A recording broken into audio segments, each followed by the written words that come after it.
going to look at several areas of perspectives of David. But we start at verse 11. He goes on, he says, now, are these all your children? And he said, there remaineth yet the youngest, and behold, he keepeth the sheep. Because that's the job that David's dad, that Jesse had decided David was suited for. He was the youngest. Okay, I got my other 7 boys, and they are warriors. They're the ones that are going out. They're the bold ones. And then David was, they called him, he was ruddy, but he was good looking, but he may have been a little bit shorter than the older ones. God didn't care about that. But his daddy had put him in that place. And he said, and Samuel said unto Jesse, send and fetch him, for we will not sit down till he come hither. And he sent and brought him in. Now he was ruddy, but he had a beautiful countenance, and he was good looking. And the Lord said, arise, anoint him, for this is he. In verse 17, chapter 16, verse 17, we're going to look at Saul's servant's opinion of David. Now, mind you, we have already seen part of his dad's opinion. His dad didn't even bring him because he thought, you're not the one. You don't have leadership and warrior skills. You're not the one. But you know, I can look at you and have one opinion, and somebody else can look at you and have a totally different opinion.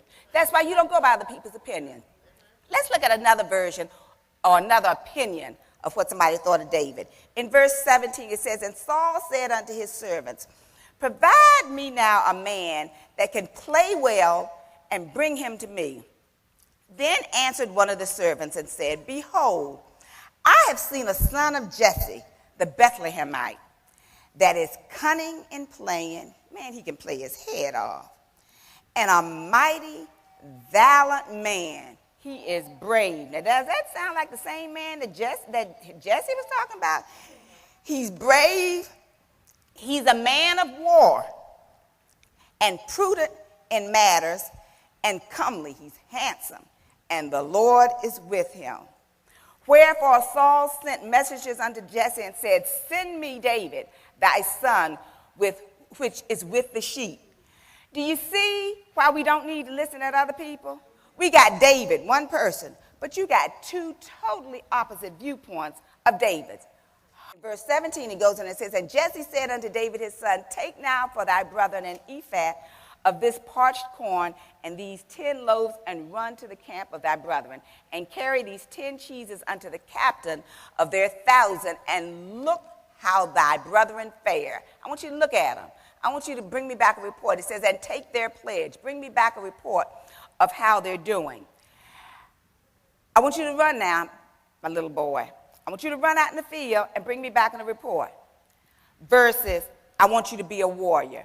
It is not the same thing. It does not matter.